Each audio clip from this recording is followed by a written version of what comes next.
ಕಲಿಕಾಫಲ 4 ತಾವು ಕಂಡ ಚಿತ್ರ, ಘಟನೆ, ಸನ್ನಿವೇಶ, ಚಿತ್ರಸರಣಿ ಅಥವಾ ದೃಶ್ಯವನ್ನು ಕುರಿತು ಪಡೆದ ಅನುಭವಗಳನ್ನು ತಮ್ಮ ಸೃಜನಾತ್ಮಕತೆಯೊಂದಿಗೆ ಮೌಖಿಕ, ಲಿಖಿತ ಹಾಗೂ ಆಂಗಿಕವಾಗಿ ವ್ಯಕ್ತಪಡಿಸುತ್ತಾರೆ. ಚಟುವಟಿಕೆ 1 ಚಿತ್ರ ಗಮನಿಸಿ ನಿಮಗೆ ಅನಿಸಿದ ಅಭಿಪ್ರಾಯಗಳನ್ನು ಪಟ್ಟಿ ಮಾಡಿ. ಚಿತ್ರ 1 ಚಿತ್ರ 2 ಚಿತ್ರಕ್ಕೆ ಸಂಬಂಧಿಸಿದ ಪ್ರಶ್ನೆಗಳು. ಪ್ರಶ್ನೆ 1 ನೀಡಿರುವ ಚಿತ್ರಗಳನ್ನು ನೋಡಿ ಅಭಿಪ್ರಾಯಗಳನ್ನು ಹೇಳಿರಿ. ಮೊದಲ ಚಿತ್ರದಲ್ಲಿ ಸ್ವಾತಂತ್ರ್ಯ ದಿನಾಚರಣೆಯನ್ನು ಅತಿ ಸಂಭ್ರಮದಿಂದ ಆಚರಿಸುತ್ತಿದ್ದಾರೆ. ಚಿತ್ರ 2ರಲ್ಲಿ ವಾಹನಗಳು ಅಪಘಾತಕ್ಕೆ ಒಳಗಾಗಿದ್ದು ವಾಹನ ಸಂಚಾರ ಅಸ್ತವ್ಯಸ್ತವಾಗಿದೆ.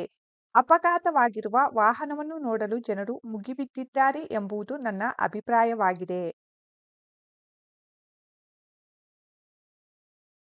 ಪ್ರಶ್ನೆ 2 ಎರಡನೇ ಚಿತ್ರದಲ್ಲಿ ಕಾಣುವ ಸಮಸ್ಯೆಗಳಿಗೆ ನಿಮ್ಮದೇ ಆದ ಪರಿಹಾರೋಪಾಯಗಳನ್ನು ಹೇಳಿರಿ. ಎರಡನೇ ಚಿತ್ರದಲ್ಲಿರುವ ಸಮಸ್ಯೆಗಳಿಗೆ ಇರುವ ಪರಿಹಾರಗಳೇನೆಂದರೆ ಚಾಲಕರು ಅತಿ ಜಾಗರೂಕತೆಯಿಂದ ವಾಹನಗಳನ್ನು ಓಡಿಸಬೇಕು. ಸಂಚಾರದ ನಿಯಮಗಳನ್ನು ಕಟ್ಟುನಿಟ್ಟಾಗಿ ಪಾಲಿಸಬೇಕು. ಜನದಟ್ಟಣೆ, ಶಾಲೆ, ಆಸ್ಪತ್ರೆ ಇತ್ಯಾದಿ ಇರುವ ಪ್ರದೇಶದಲ್ಲಿ ವಾಹನಗಳನ್ನು ಕಡಿಮೆ ವೇಗದಲ್ಲಿ ಓಡಿಸಬೇಕು. ಅತಿಯಾಗಿ ವಾಹನಗಳನ್ನು ಓವರ್ಟೇಕ್ ಮಾಡಬಾರದು. ವಾಹನಗಳನ್ನು ಚಲಿಸುವಾಗ ಮೊಬೈಲ್ ಫೋನ್ ಬಳಕೆ ಮಾಡಬಾರದು ಮುಂತಾದವು. ಚಟುವಟಿಕೆ 2 ಚಿತ್ರ ನೋಡಿ ಸಂಬಂಧ ಬರೆಯಿರಿ. ಚಿತ್ರ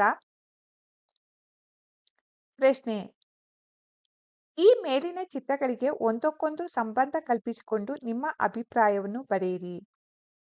ರಾತ್ರಿಯ ವೇಳೆ ಮಿಂಚು ಗುಡುಗು ಸಮೇತ ಧಾರಾಕಾರ ಮಳೆ ಬಿದ್ದು ನದಿ ಕೆರೆಗಳೆಲ್ಲ ತುಂಬಿ ಹರಿಯುತ್ತಿವೆ.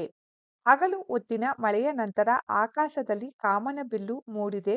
ಬೆಳೆಗಳ ಮೇಲೆ ತುಂತುರು ಹನಿಗಳು ಬೀಳುತ್ತಿವೆ. ಮಕ್ಕಳೇ, ಇಲ್ಲಿ ಪ್ರಶ್ನೆಯನ್ನು ಕೆಳಗೆ ನೀಡಲಾಗಿದೆ. ಪ್ರಶ್ನೆ ಸಂಖ್ಯೆ 2 ಮಳೆ ಬರುವುದರಿಂದ ಆಗುವ ಅನುಕೂಲಗಳನ್ನು ಸಹಪಾಠಿಯೊಂದಿಗೆ ಚರ್ಚಿಸಿ ಬರೆಯಿರಿ.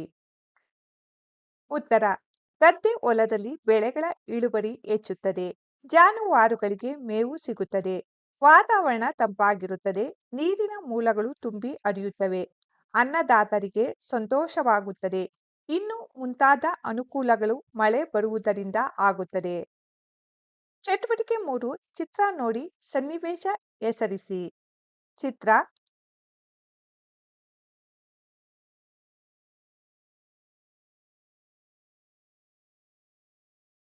ಪ್ರಶ್ನೆ 1 ಸನ್ನಿವೇಶದಲ್ಲಿ ನೀಡಿರುವ ಕೆಲಸದ ಹಂತಗಳನ್ನು ಅನುಕ್ರಮವಾಗಿ ಬರೆಯಿರಿ. ಟಿಲ್ಲರ್ ಸಹಾಯದಿಂದ ನೀರಿನ ಗದ್ದೆಯನ್ನು ಉಳುಮೆ ಮಾಡುವುದು. ಒಂದು ಮರದ ದಿಮ್ಮಿಯ ಸಹಾಯದಿಂದ ಉಳುಮೆ ಮಾಡಿದ ಗದ್ದೆಯನ್ನು ಮಟ್ಟ ಮಾಡುವುದು. ಭತ್ತದ ಬೀಜಗಳನ್ನು ಒತ್ತಾಗಿ ಬಿತ್ತನೆ ಮಾಡುವುದು. 20 ರಿಂದ 22 ದಿನದ ನಂತರ ಭತ್ತದ ಪೈರುಗಳನ್ನು ಕಿತ್ತು ಖಾಲಿ ಇರುವ ಗದ್ದೆಯ ಎಲ್ಲ ಜಾಗಕ್ಕೆ ಮಕ್ಕಳಿ ಸಹಾಯದಿಂದ ಸಾಗಿಸುವುದು. ಆ ದಿನವೇ 5 ರಿಂದ 7 ಸಸಿಗಳಂತೆ ಅರ್ಧ ಅಡಿ ಅಂತರದಲ್ಲಿ ನಾಟಿ ಮಾಡುವುದು. 120 ದಿನದಿಂದ 145 ದಿನಕ್ಕೆ ಭತ್ತ ಕೊಯ್ಲಿಗೆ ಬರುತ್ತದೆ.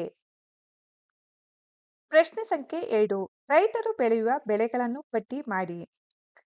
ಭತ್ತ, ಗೋಧಿ, ಜೋಳ, ರಾಗಿ, ದ್ವಿದಳ ಧಾನ್ಯಗಳು, ಹತ್ತಿ, ಸೆಣಬು, ಕಬ್ಬು, ತಂಬಾಕು, ಎಣ್ಣೆ ಕಾಳುಗಳು, ಚಹಾ, ಕಾಫಿ, ತೆಂಗಿನಕಾಯಿ, ರಬ್ಬರ್ ಇತ್ಯಾದಿ. ಚಟುವಟಿಕೆ 4 ಬಲ್ಲೆನ ಆಟ.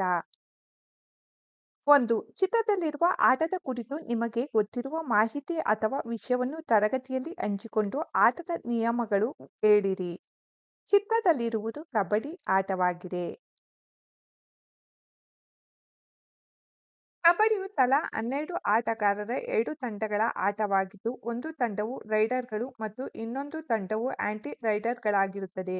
7 ಆಟಗಾರರು ಒಂದು ಬಾರಿಗೆ ಮೈದಾನವನ್ನು ತೆಗೆದುಕೊಳ್ಳುತ್ತಾರೆ ಮತ್ತು ಉಳಿದ 5 ಆಟಗಾರರನ್ನು ಕಾಯ್ದಿರಿಸಿಕೊಳ್ಳಲಾಗುತ್ತದೆ. ರೈಡರ್ ಉಸಿರು ತೆಗೆದುಕೊಳ್ಳುವುದನ್ನು ನಿಲ್ಲಿಸದೆ ಕಬಡ್ಡಿ ಪದವನ್ನು ಗಟ್ಟಿಯಾಗಿ ನಿರಂತರವಾಗಿ ಸ್ಪಷ್ಟವಾದ ಧ್ವನಿ ಪಠಣದೊಂದಿಗೆ ಎದುರಾಳಿ ನ್ಯಾಯಾಲಯಕ್ಕೆ ಹೋಗಬೇಕು ಮತ್ತು ಆಂಟಿ ರೈಡರ್ ಅನ್ನು ಸ್ಪರ್ಶಿಸಿ ಅವನನ್ನು ಹೊರ ಹಾಕಲು ಪ್ರಯತ್ನಿಸಬೇಕು. ಪುರುಷರಿಗೆ ಪಂದ್ಯದ ಅವಧಿಯು ತಲಾ 20 ನಿಮಿಷ 2 ಭಾಗಗಳಾಗಿರಬೇಕು. ಮಹಿಳೆಯರಿಗೆ ಮತ್ತು ಕಿರಿಯರಿಗೆ ತಲಾ 15 ನಿಮಿಷಗಳ ಅವಧಿಯ 2 ಭಾಗಗಳಾಗಿರುತ್ತದೆ. 2 ಭಾಗಗಳ ನಡುವೆ 5 ನಿಮಿಷಗಳ ಅಂತರವಿರಬೇಕು. ಚಟುವಟಿಕೆ 5 ಕಟ್ಟೋಣ ಕತೆ. ಚಿತ್ರ 1. ಮೇಲಿನ ಸರಣಿ ಚಿತ್ರವನ್ನು ಗಮನಿಸಿ ಕಥೆಯನ್ನು ಕಟ್ಟಿ ತರಗತಿಯಲ್ಲಿ ಹೇಳಿರಿ. ಕತೆ. ಒಂದು ದಿನ ಕಾಕಿಗೆ ಬಹಳ ಬಾಯಾರಿಕೆ ಆಗಿತ್ತು. ಅದು ನೀರಿಗಾಗಿ ಹುಡುಕುತ್ತಾ ಹುಡುಕುತ್ತಾ ಹಾರುತ್ತಾ ಬಂದಿತು. ಬಹಳ ಸುತ್ತಾಡಿದ ಮೇಲೆ ದೂರದಲ್ಲಿ ಒಂದು ಬಿಂದಿಗೆ ಕಾಣಿಸಿತು. ಕಾಗಿಗೆ ಸಂತೋಷ ಉಕ್ಕಿ ಹರಿಯಿತು. ಸಂತೋಷದಿಂದ ಬಿಂದಿಗೆ ಹತ್ತಿರಕ್ಕೆ ಹಾರುತ್ತಾ ಬಂದಿತು. ಮೇಲೆ ಕೂತು ಒಳಗೆ ಇಣುಕಿ ನೋಡಿತು. ಆದರೆ ನೀರು ಬಿಂದಿಗೆಯ ತಳದಲ್ಲಿ ಇತ್ತು. ಮುಂದೇನು ಮಾಡುವುದು ಎಂದು ಒಂದು ಕ್ಷಣ ಯೋಚಿಸಿತು. ಕಾಗಿಗೆ ತುಂಬಾ ಬಾಯಾರಿಕೆ ಆಗಿತ್ತು. ನೀರನ್ನು ಕುಡಿಯಲೇಬೇಕಿತ್ತು. ನಿರಾಸೆಯಾಗದೆ ಒಂದು ಉಪಾಯ ಮಾಡಿತು. ಸಮೀಪದಲ್ಲಿ ಸಣ್ಣ ಸಣ್ಣ ಕಲ್ಲುಗಳು ಬಿದ್ದಿದ್ದವು. ಅವುಗಳನ್ನು ಒಂದೊಂದಾಗಿ ತಂದು ಬಿಂದಿಗೆಯಲ್ಲಿ ಹಾಕಲು ಪ್ರಾರಂಭಿಸಿತು. ಕಲ್ಲುಗಳು ಬಿಂದಿಗೆಯಲ್ಲಿ ತುಂಬುತ್ತಿದ್ದಂತೆ ನೀರು ಮೇಲೆ ಬಂದಿತು. ಸಂತೋಷಗೊಂಡ ಕಾಗೆ ತನ್ನ ಕೊಕ್ಕಿನಿಂದ ನೀರನ್ನು ಕುಡಿದು ದಾಹವನ್ನು ಇಂಗಿಸಿಕೊಂಡಿತು.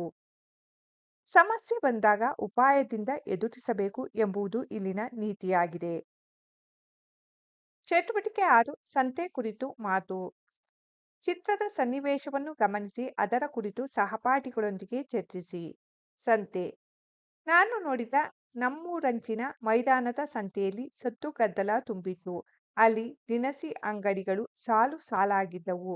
ಅಕ್ಕಿ, ಜೋಳ, ರಾಗಿ, ತೊಗರಿ, ಕಡಲೆ ಮುಂತಾದ ಧಾನ್ಯಗಳ ರಾಶಿ ಒಂದು ಕಡೆ ಇದೆ. ಇನ್ನೊಂದು ಬದಿಯಲ್ಲಿ ತೆಂಗಿನಕಾಯಿ, ಎಳನೀರು, ಕೊಬ್ಬರಿ ಇಟ್ಟಿದ್ದಾರೆ. ಮುಂದಿನ ಸಾಲಿನಲ್ಲಿ ಈರುಳ್ಳಿ, ಬೆಳ್ಳುಳ್ಳಿ ಗುಡ್ಡೆಗಳಿವೆ. ಅದರ ಪಕ್ಕದಲ್ಲಿ ಮೆಣಸಿನಕಾಯಿ, ಮರದ ಬುಡದಲ್ಲಿ ವೀಳ್ಯದೆಲೆ, ಬಾಳೆ ಎಲೆ, ಅಡಿಕೆ ಇವೆ. ಮುಂದೆ ಹೋದರೆ ಬದನೆ, ಸೌತೆ, ಬೆಂಡೆಕಾಯಿ, ತೊಂಡೆಕಾಯಿ, ಟೊಮೊಟೊ ಮುಂತಾದ ತರಕಾರಿಗಳನ್ನು ಇಟ್ಟಿದ್ದಾರೆ. ಪಕ್ಕದಲ್ಲಿ ವಿವಿಧ ಸೊಪ್ಪನ್ನು ಮಾರುತ್ತಿದ್ದಾರೆ. ಗುದ್ದಲಿ, ಹಾರೆ, ಪಿಕಾಸಿ, ಕುಳ್ಳ, ಕುಡುಗೋಲು, ವಿವಿಧ ಬಗೆಯ ಹಗ್ಗಗಳಿವೆ. ಇವೆಲ್ಲವೂ ರೈತರಿಗೆ ಬೇಕಾದ ಸಲಕರಣೆಗಳು. ಸುತ್ತಮುತ್ತಲಿನ ಹಳ್ಳಿಯ ಜನರು ಬಂದು ತಮಗೆ ಬೇಕಾದ ವಸ್ತುಗಳನ್ನು ಇಲ್ಲಿ ಖರೀದಿಸುತ್ತಾರೆ. ನನ್ನ ಕಲಿಕೆ.